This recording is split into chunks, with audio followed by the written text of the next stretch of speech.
सभी दोस्तों का एक बार फिर से स्वागत है आपके अपने YouTube चैनल उत्कर्ष स्टडी पे। और फोर्थ ग्रेड एग्जाम के लिए मैंने चाणक्य सीरीज स्टार्ट कर रखी है, जिसमें मैं आपको हिंदी विषय वो कंप्लीट करवाऊंगा। और आज हमारी हिंदी की 5वीं क्लास है, जिसमें आज अपन चौथा चैप्टर क्रिया पढ़ने वाले हैं। इससे पहले 4 क्लासों में 3 टॉपिक है वो हमने कंप्लीट कर लिए हैं, जिसे मैंने आपको संज्ञा, सर्वनाम, विशेषण, ये 3 जो टॉपिक है वो कंप्लीट करवा दिए हैं। और इनकी 4 क्लासें हैं वो आपको प्लेलिस्ट वाले सेक्शन में प्लेलिस्ट मिल जाएगी, जहाँ पे जाके आप ये 4 क्लासें हैं वो देख सकते हैं। इसके अलावा जो साथी फोर्थ ग्रेड एग्जाम की तैयारी कर रहे हैं उनको बताना चाहूँगा कि मैंने चाणक्य सीरीज के अंतर्गत 3 सब्जेक्ट विज्ञान, कंप्यूटर, राजस्थान, भूगोल, ये तीनों ही आपको कंप्लीट करवा रखे हैं। तो जिन साथियों ने अभी तक ये क्लासें नहीं देखी है तो ये क्लासें भी आप प्लेलिस्ट वाले सेक्शन में जाके देख सकते हैं। इसके अलावा चाणक्य सीरीज के अंतर्गत राजस्थान पॉलिटी की कुछ क्लासें वो आनंद सर के द्वारा ली गई है, जो वर्तमान में राजस्थान पुलिस में सिलेक्टेड हैं। तो इनकी ये 3 क्लासें भी देख सकते हैं और ये क्लासें आपके लिए उपयोगी है वो रहने वाली है। और आज की हमारी जो क्लास है उसमें क्रिया के अपन बहुत ही महत्वपूर्ण क्वेश्चन देखने वाले हैं। और आज की क्लास का पहला क्वेश्चन है वो आपकी मोबाइल स्क्रीन पे आ चुका है। तो पहला क्वेश्चन है वो क्या कह रहा है, देखिएगा कि जिस विकारी शब्द के प्रयोग से हम किसी वस्तु के विषय में कुछ विधान करते हैं उसे क्या बोलते हैं। तो यहाँ पे सबसे पहले विकारी शब्द की बात हुई है। तो मैंने आपको विकारी शब्द की परिभाषा है वो पहली क्लास में बताई थी कि विकारी शब्द वे शब्द होते हैं जो काल, वचन, लिंग के आधार पर बदल जाते हैं, और जो नहीं बदलते हैं वो अविकारी शब्द होते हैं। और विकारी शब्द के मैंने 4 उदाहरण आपको बताए थे, संज्ञा, सर्वनाम, क्रिया, विशेषण, ये चारों ही विकारी शब्द के उदाहरण हैं। जबकि मैंने आपको 4 अविकारी शब्द के भी उदाहरण बताए थे, वो आप कमेंट बॉक्स में बताना। यहाँ पे विकारी शब्द की बात हुई तो मैंने आपको ये 4 उदाहरण बता दिए। अब यहाँ पे क्वेश्चन क्या कह रहे हैं कि जिस विकारी शब्द के प्रयोग से हम किसी वस्तु के विषय में कुछ विधान करते हैं, यानी कोई भी वाक्य है या कोई भी व्यक्ति है या कोई वस्तु है उसके बारे में बता रहा है कि वो क्या कर रहा है, क्या हो रहा है, तो वो क्या कहलाता है, क्रिया कहलाता है। यानी किसी वस्तु के विषय में कुछ विधान करते हैं उसे क्रिया बोलते हैं। जैसे मैं आपको एक उदाहरण देता हूँ, बच्चा रो रहा है। तो अब यहाँ पे देखिएगा बच्चे के बारे में विधान हो रहा है, यानी उसके विषय में जानकारी दी जा रही है कि बच्चा क्या कर रहा है, रो रहा है। तो ये रोना क्या हुआ, ये जो परिभाषा है वो क्रिया की परिभाषा है। तो यहाँ पे बी नंबर ऑप्शन हमारा राइट हो जाएगा। क्वेश्चन नंबर देखिएगा 2 कि क्रिया के कितने भेद होते हैं। ये बेसिक क्वेश्चन है, यानी आपको कर्म के आधार पर क्रिया के भेद पूछे गए हैं।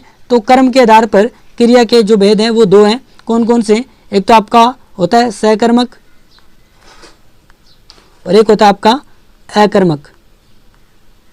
अब देखिएगा इसमें बहुत ही अच्छा क्वेश्चन यहाँ से बनता है इनकी परिभाषाओं से संबंधित, यानी सहकर्मक की परिभाषा क्या है और अकर्मक की परिभाषा क्या है।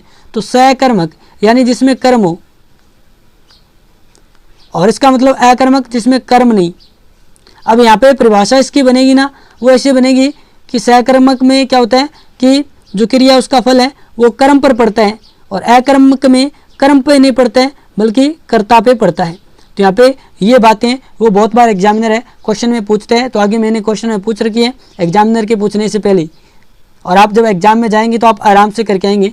जैसे देखिएगा सहकर्मक क्रिया किसे बोलते हैं, जिस क्रिया का फल कर्ता पर पड़े, नहीं। जिस क्रिया का फल कर्म पे पड़े तो बिल्कुल सहकर्मक, यानी इसमें कर्म होता है, इसमें फल है वो कर्म पे पड़ता है, सहकर्मक, तभी तो इसका नाम है। तो यहाँ पे बी नंबर ऑप्शन हमारा राइट हो जाएगा। क्वेश्चन नंबर 4 देखिएगा कि अकर्मक क्रिया किसे बोलते हैं। अब मैंने आपको कहा था अकर्मक क्रिया में कर्म नहीं होता। अब कर्म नहीं होता तो क्या होगा, इसमें कर्ता होगा, और जो क्रिया का फल है वो किस पे पड़ेगा, कर्ता पे पड़ेगा। जिस क्रिया का फल कर्म पे पड़े ना, ये तो सहकर्मक हो जाती है। जिस क्रिया का फल कर्ता पे पड़े, बिल्कुल ये अकर्मक क्रिया है। तो बहुत ही बेसिक ये परिभाषा है। अगर आप इन 2 परिभाषाओं को समझ चुके हैं तो आप सहकर्मक क्रिया का उदाहरण कौन सा है, अकर्मक क्रिया का उदाहरण कौन सा है, आराम से आप पहचान कर सकते हैं। अब देखिएगा कुछ क्वेश्चन प्रैक्टिस में आपको करवाने वाला हूँ। जैसे 5वां क्वेश्चन, बच्चा रोता है। अब यहाँ पे बच्चा क्या है, करता है, और इसमें और दूसरा रोना शब्द क्या है, क्रिया है। अब यहाँ पे कर्म ही नहीं, तो इसका मतलब क्रिया का जो फल पड़ेगा किस पे पड़ेगा, कर्ता पे पड़ेगा। तो सीधी सी बात है यहाँ पे कौन सी क्रिया होगी, अकर्मक क्रिया, यानी बी नंबर ऑप्शन हमारा राइट हो जाएगा। क्वेश्चन नंबर 6 देखिएगा। अब यहाँ पे राम पुस्तक पढ़ता है, इस वाक्य में कौन सी क्रिया है। अब राम क्या है, यहाँ पे करता है, पुस्तक क्या है, कर्म है, और पढ़ना क्या है, क्रिया है। तो यहाँ पे सीधी सी बात है, राम पुस्तक पढ़ता है। अब पढ़ना का जो फल पहले पढ़ रहा है वो पुस्तक पे पढ़ रहा है, यानी क्रिया का फल है वो कर्म पे पढ़ रहा है। तो यहाँ पे सहकर्मक क्रिया, या फिर इसको आप ऐसे समझ सकते हो कि सकर्मक क्रिया का उदाहरण होगा, उसमें कर्म है वो हमेशा होगा। तो इसका मतलब क्या हुआ, यानी यहाँ पे कर्म है तो ये सकर्मक क्रिया है। जहाँ पे अकेला करता हो तो वो अकर्मक क्रिया होती है।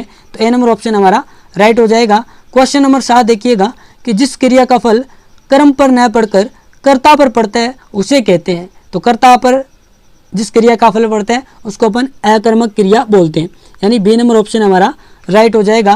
क्वेश्चन नंबर 8 देखिएगा, यहाँ पे आपसे पूछा गया है अकर्मक क्रिया का उदाहरण नहीं है। जंगल में हिरन दौड़ रहे हैं, छोटे बच्चे बात बात पर रोते रहते हैं, सुनीता ने अपने पिताजी से फ़ोन करवाया, आलसी बच्चे देर तक सोते रहते हैं। अब यहाँ पे देखिएगा बहुत ही महत्वपूर्ण ये क्वेश्चन है, और यहाँ पे 3 है वो अकर्मक क्रिया के उदाहरण है, जबकि 1 है वो अकर्मक क्रिया का उदाहरण नहीं है। तो जैसे ही मैंने देखा सुनीता ने अपने पिताजी से फ़ोन करवाया, तो यहाँ पे देखिएगा सुनीता क्या है, करता है। यहाँ पे अपने पिताजी ये क्या है, कर्म है, और करवाया ये क्या है, क्रिया है। तो यहाँ पे करवाना क्रिया है, तो इसका मतलब देखिए इसमें कर्ता भी है कर्म भी है। तो यहाँ पे सीधी सी बात है ये आपका सकर्मक क्रिया का उदाहरण है। तो यहाँ पे इसका मतलब सी नंबर ऑप्शन हमारा राइट हो जाएगा। लेकिन अपन ए बी और डी ऑप्शन है इनको भी देख लेते हैं। जैसे देखिएगा कि जंगल में हिरन दौड़ रहे हैं। अब यहाँ पे इसमें महत्वपूर्ण बात यह है कि दौड़ना क्या है, दौड़ना तो क्रिया है, और जो आपका हिरन है वो आपका क्या है, करता है। और हिरन दौड़ रहा है जंगल में, तो ये एक स्थिति बताई गई है। यहाँ पे ये जंगल में शब्द है ना, ये कर्म नहीं है, ये बताया जा रहा है कि ये क्रिया है वो कहाँ पे हो रही है, उसका विधान बताया जा रहा है कि क्रिया कहाँ पे हो रही है, तो जंगल में। तो इसका मतलब यहाँ पे अकर्मक क्रिया होगी। जैसे छोटे बच्चे, तो ये छोटे बच्चे शब्द क्या है, यहाँ पे करता है। रोते रहते हैं, रोना ये मतलब क्रिया है। और यहाँ पे बात बात पर ये उसका विधान बताया जा रहा है कि छोटे बच्चे हैं वो बात बात पर रोते हैं। तो ये एक तरीका बताया गया, मैनर बताया गया, न कि यहाँ पे ये कर्म है, बात बात कोई कर्म नहीं है। इसी प्रकार आलसी बच्चे ये इसका कर्ता हो गया, और सोते रहते हैं ये क्रिया है, देर तक ये उसका एक तरीका बताया गया है कि देर तक सोते रहते हैं। तो यहाँ पे सीधी सी बात है ये भी अकर्मक क्रिया है। ऐसे आपको पहचान है वो करनी आनी चाहिए। क्वेश्चन नंबर 9 कि काल के आधार पर क्रिया के कितने मुख्य भेद होते हैं। अभी हमने कर्म के आधार पर देखे तो क्रिया के 2 भेद हैं, लेकिन काल के आधार पर याद रख लेना क्रिया के 3 भेद होते हैं। और काल के आधार पर, यानी काल का मतलब है समय, यानी कोई क्रिया है वो किस समय हो रही है। जैसे कोई क्रिया है वो भूतकाल में हो रही है, कोई क्रिया है वो वर्तमान काल में हो रही है, और कोई क्रिया है वो भविष्यत काल में हो रही है। इसका मतलब ये क्या है, काल के आधार पर क्रिया के 3 मुख्य भेद होते हैं। तो यहाँ पे तीनों भेद हैं, उनके नाम याद रखिएगा और संख्या है वो भी याद रखिएगा। तो यहाँ पे ए नंबर ऑप्शन हमारा राइट हो जाएगा। क्वेश्चन नंबर 10 देखिएगा कि जब कर्ता स्वयं कोई काम न कर कर किसी दूसरे व्यक्ति को कार्य करने के लिए प्रेरित करता है तो वहाँ कौन सी क्रिया होती है। तो देखिएगा प्रेरित यानी प्रेरणात्मक क्रिया यहाँ पे होती है, यानी जब करता है वो खुद काम नहीं करता है, किसी दूसरे से काम करवाता है, तो ये क्रिया कहलाती है प्रेरणार्थक क्रिया, यानी बी नंबर ऑप्शन हमारा राइट हो जाएगा। क्वेश्चन नंबर 11 देखिएगा, वह नौकर से कपड़े धुलवाता है। अब यानी वह क्या है, करता है, लेकिन ये काम खुद नहीं कर रहे हैं, ये काम है वो नौकर से करवा रहे हैं, नौकर से कपड़े धुलवा रहे हैं, तो उसको मतलब प्रेरित कर रहे हैं। तो यहाँ पे कौन सी क्रिया होगी, प्रेरणार्थक क्रिया। सी नंबर ऑप्शन हमारा राइट हो जाएगा। क्वेश्चन नंबर 12 देखिएगा कि बूंद बूंद से घड़ा भरता है, इस वाक्य में किस क्रिया का बोध होता है, सकर्मक, अकर्मक, द्विकर्मक या संयुक्त क्रिया। तो यहाँ पे घड़ा भरता है यही शब्द है, घड़ा का मतलब यहाँ पे करता है और भरना का मतलब यहाँ पे ये क्या है, क्रिया है। और बूंद बूंद से ये आपका एक मैनर बताया गया है कि घड़ा है वो किस तरीके से भरा जा रहा है। तो यहाँ पे ये बूंद बूंद से घड़ा भरते हैं, तो बूंद बूंद से ये क्या है, एक प्रकार से आपका कर्म नहीं होगा, ठीक है, ये एक मैनर यानी तरीका बताया गया है। तो यहाँ पे कर्ता और क्रिया है, तो इसका मतलब ये क्या होगा, यानी क्रिया का फल कर्ता पे पड़ेगा, तो ये अकर्मक क्रिया का उदाहरण है। बी नंबर ऑप्शन हमारा राइट है। क्वेश्चन नंबर 13, राधा पढ़कर सोती है, इस वाक्य में पढ़कर किस क्रिया का उदाहरण है। अब देखिएगा जब 2 क्रियाएं हैं वो होती है, और उसमें 2 क्रियाओं में जो पहले क्रिया होती है उसको पूर्वकालिक क्रिया बोला जाता है। तो यहाँ पे देखो 2 क्रिया हो रही है, एक तो पढ़ना और एक सोना। अब जो क्रिया पहले हो रही है वो क्रिया कहलाती है पूर्वकालिक क्रिया। जैसे यहाँ पे राधा पढ़कर सोती है। अब पढ़ना का काम है, वो क्रिया है, पहले हो रही है, सोना है वो बाद में हो रहा है, तो इसका मतलब ये पढ़कर जो शब्द है वो पूर्वकालिक क्रिया का उदाहरण है। बी नंबर ऑप्शन हमारा राइट हो जाएगा। जैसे एक क्वेश्चन और आगे, इसमें आप समझिएगा कि मैं दूध पीकर सोता हूँ, तो यहाँ पे देखिएगा दो क्रिया है, एक तो पीना और एक सोना। तो यहाँ पे देखिए जो कौन सी क्रिया वो पहले हो रही है, तो यहाँ पे पीना शब्द यानी जो क्रिया है वो पहले हो रही है, उसके बाद सोया जा रहा है। तो ये जो पीकर शब्द है ये किसको दर्शा रहा है, पूर्वकालिक क्रिया को दर्शा रहा है, यानी ये पूरा इस शब्द है ये पूर्वकालिक क्रिया के अंतर्गत आता है, मैं दूध पीकर सोता हूँ। सी नंबर ऑप्शन इसका राइट हो जाएगा। क्वेश्चन नंबर 15 देखिएगा, मैंने लड़के को पुस्तक पढ़ाई। अब ये बहुत ही अच्छा क्वेश्चन है कि मैंने लड़के को पुस्तक पढ़ाई, तो मैंने ये शब्द क्या करता है, अब लड़के को ये कर्म है और पुस्तक ये भी कर्म है, तो इसमें दो कर्म आ गए, इसका मतलब ये द्विकर्मक क्रिया है। ये सहकर्मक क्रिया है लेकिन इसमें दो कर्म है, तो ये द्विकर्मक क्रिया है, उसका उदाहरण आएगा। तो यहाँ पे ए नंबर ऑप्शन हमारा राइट हो जाएगा, याद रखिएगा। क्वेश्चन नंबर 16, किस वाक्य में संयुक्त क्रिया का प्रयोग नहीं हुआ है। यहाँ पे देखिएगा संयुक्त क्रिया है वो क्या होती है, जिसमें एक तो होती है मुख्य क्रिया और उसके साथ एक होती है सहायक क्रिया। अगर आपको वाक्य में कोई ऐसी स्ट्रक्चर दिखे जिसमें मुख्य क्रिया के साथ सहायक क्रिया है, तो वो आपका संयुक्त क्रिया का उदाहरण है। जैसे लुटेरों ने पूरे क्षेत्र को लूट लिया। अब लूटना क्या है, मुख्य क्रिया है, लिया ये क्या है, सहायक क्रिया है। जैसे इंग्लिश में होती है ना हेल्पिंग वर्ब, तो वही बात है, उसको संयुक्त क्रिया बोला जाता है। जैसे मैं नहाकर कार्यालय जाऊंगा, तो यहाँ पे जाऊंगा ये एक ही मुख्य क्रिया है, इसके साथ सहायक क्रिया नहीं है, तो इसका मतलब ये हमारा राइट आंसर है, इसमें संयुक्त क्रिया का प्रयोग नहीं हुआ है। जैसे सी नंबर ऑप्शन, वह सारा खाना खा गया। अब देखो खाना यहाँ पे क्या है, ये मुख्य क्रिया है और गया ये सहायक क्रिया है। इसी प्रकार बादलों के कारण चांद नहीं दिखाई दिया। अब दिखाई ये शब्द क्या है, मुख्य क्रिया है और दिया ये सहायक क्रिया है। तो यहाँ पे ये सारे जो तीन ऑप्शन है वो संयुक्त क्रिया का उदाहरण है, जबकि बी नंबर ऑप्शन है वो संयुक्त क्रिया का उदाहरण नहीं है, तो ये हमारा राइट आंसर है। क्वेश्चन नंबर 17 देखिएगा कि अकर्मक क्रिया से युक्त वाक्य है। ये अच्छा क्वेश्चन है, इसमें ध्यान से देखिएगा। यानी अकर्मक क्रिया में आपको ऐसा लगता है कि इसमें कर्म है, लेकिन वास्तव में वो एक तरीका बताया गया है कि ये काम किस प्रकार हो रहा है। जैसे प्यासे को पानी पिलाओ, ठीक है। एक बार इस वाक्य को देखिए, उसने मुझे कहानी सुनाई। अब यहाँ पे देखो उसने, तो आप कह सकते हैं उसने ये क्या करता है।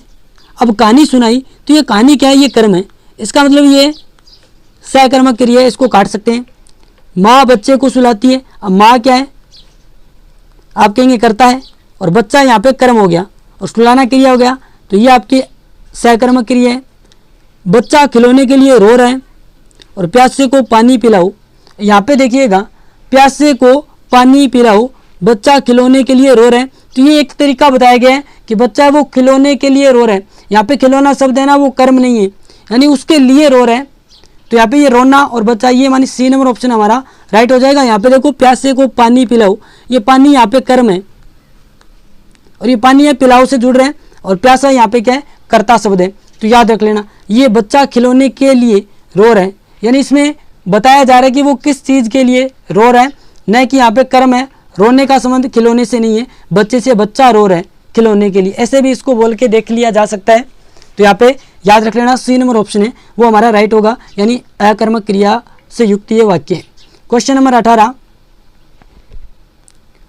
कि किस वाक्य में अकर्मक क्रिया नहीं है।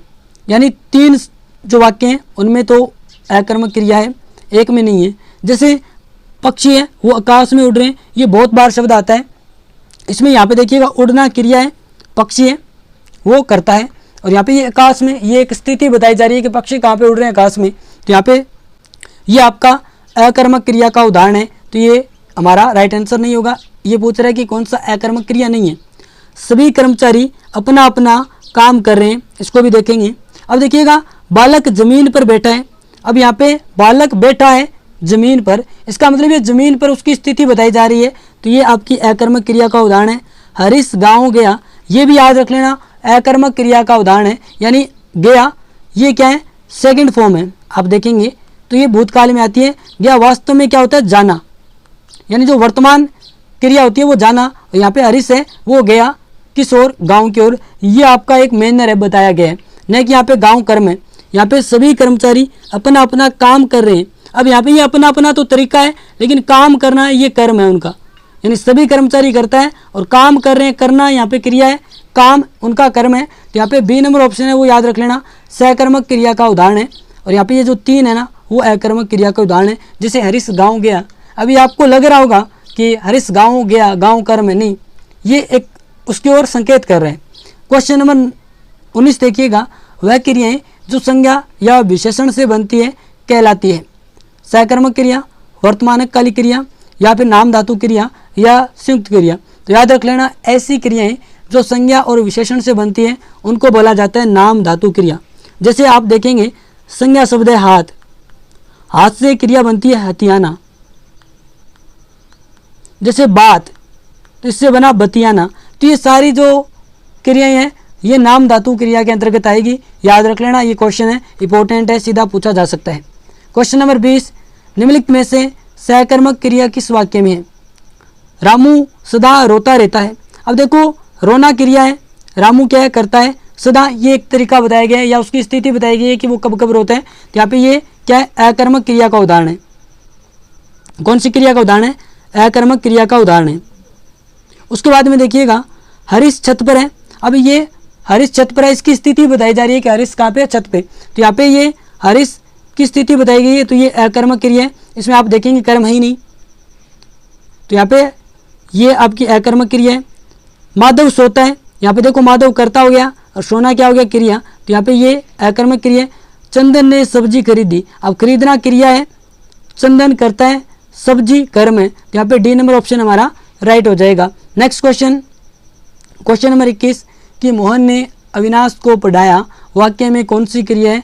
वेरी वेरी इंपॉर्टेंट क्वेश्चन, बहुत सारे साथी हैं इसको प्रेरणार्थक क्रिया करके आ जाते हैं। अब इसको समझिएगा, मोहन ने अविनाश को पढ़ाया, सीधा पढ़ा रहे, यानी मोहन क्या है यहाँ पे, करता है, अविनाश क्या है, कर्म है, और पढ़ाया या पढ़ना यहाँ पे क्या है, क्रिया है। तो यहाँ पे देखिएगा ये क्या हो गया, सहकर्मक क्रिया की स्ट्रक्चर बन रही है। प्रेरणार्थक क्रिया क्या होती है? जिसमें कोई काम है करवाया जाए, जैसे मोहन ने अविनाश को पढ़वाया, ये प्रेरणार्थक क्रिया होती। लेकिन यहाँ पे कह रहा है मोहन ने अविनाश को पढ़ाया, तो ये सहकर्मक क्रिया का उदाहरण है। और अब जब अपन पढ़ते हैं ना तो अपन को एक बार लगता है कि इसमें प्रेरणार्थक क्रिया है, और पहली बार साथी है वो इसको गलत करके आ जाते हैं। तो ये क्वेश्चन है बहुत इंपॉर्टेंट है। इससे पहले जो नाम धातु क्रिया वाला क्वेश्चन था वो भी इंपॉर्टेंट है। और आज का होमवर्क क्वेश्चन है वो देख लीजिएगा कि खीर तैयार करने में आधा किलोग्राम दूध लग गया, इस वाक्य में किस विशेषण का प्रयोग किया गया है? ये क्वेश्चन मैंने पिछली क्लास में आपको करवाया था, विशेषण जब टॉपिक पढ़ाया था। तो ये आप कमेंट बॉक्स में बताइएगा। और आज वाली क्लास आपको कैसी लगी जरूर आप कमेंट बॉक्स में बताइएगा। अगर आपको ये क्लास अच्छी लगी है तो इसको लाइक कर देना और अपने दोस्तों के साथ इसको ज़्यादा से ज़्यादा शेयर कर देना जो 4th ग्रेड एग्जाम की तैयारी कर रहे हैं। और इसके अलावा ये जो सारी प्लेलिस्ट है, 5 प्लेलिस्ट जो कि 4th ग्रेड एग्जाम के लिए बहुत इंपॉर्टेंट है, आप सारी प्लेलिस्ट है इसको देख लेना और इनमें जो क्वेश्चन मैंने आपको करवाए हैं वो सारे याद कर लेना। मिलते हैं अपन नेक्स्ट क्लास में। जुड़ने के लिए आप सभी साथियों का बहुत बहुत धन्यवाद।